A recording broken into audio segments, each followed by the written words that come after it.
ಅಲ್ಲ ಪೂರಾ ಉರ್ಮಲಿಗೆ ಬಂದ ಹೆಂಗ ಉರ್ಮಲಿಗೆ ಹೆಂಗಿತ್ತು ಅದು ಎಲ್ಲ ಈ ಥರ ಆಗಿತ್ತು ಸರ ಈ ಥರ ಆಗಿತ್ತು ಹೌದಲ್ರಿ ಸರ ಅದ್ರಾಗ ಏನು ಸರ ಒಣಗಿದ್ರಿ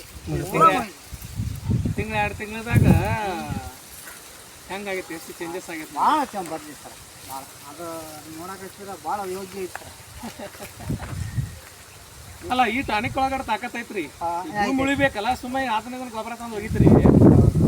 ಭೂಮಿನ ಹಾಳ ನೀವು ಅನ್ಕೊಂಡಂಗೆ ಬರಂಗಿಲ್ಲ ಇದ ನೀವು ಉರ್ಮಲಿಗೆ ಹೊರಗಡೆ ಹೋದ್ರೆ 5,000-6,000 ಖರ್ಚು ಮಾಡಿದ್ರು ನೀವು ಹರಗೋದು ಹಾಕಿರ್ತದೆ ಈಗ 20,000 ಖರ್ಚು ಮಾಡ್ರಿ ಒಂದು ಎಕರೆಕ ಬೀಜದ ಗೊಬ್ಬರದ ಮಾಡಿರಲ್ಲ ಅಷ್ಟು ಖರ್ಚು ಈಗ ನಮ್ದು ಎಷ್ಟು ಮಾಡಿದ್ರೆ ಆಕ್ಟಿವಿಟಿ ಅಷ್ಟು ಯೂಸ್ ಮಾಡಿರಿ ನೋಡಿ ಡಬ್ಬಿ ಕೊಟ್ಟಿವಿ ಸರ್ 2 ಡಬ್ಬಿ ಕೊಟ್ಟು ಡಬ್ಬಿ ಒಂದು 3 ಹಿರಿಯನ್ ಕೊಡ್ತೀವಿ ಸರ್ ಹಾಂ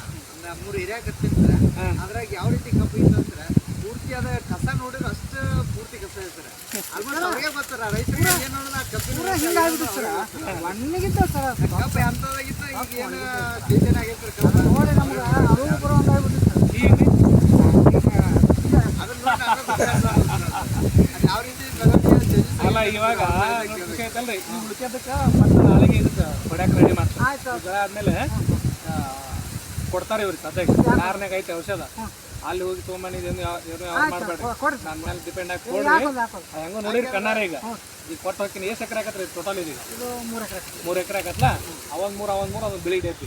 ಇಟ್ರಾಗ ಬರ್ತೈತಿ ಒಂದು 4-5 ಸಾವಿರ ಎಲ್ಲ ಮುಗಿತೈತಿ ದಬಾಯಿಸಿ ಹೊಡ್ತೀವಿ 4 ಮಂದಿಗೆ ಹೇಳ್ಬೇಕು ನೋಡ್ರಿ ಔಷಧಿ ಹಿಂಗೈತಿ ಇದನ್ನ ತಗೋರಿ ಉದ್ದಾರ ಆಗಿರತ್ತ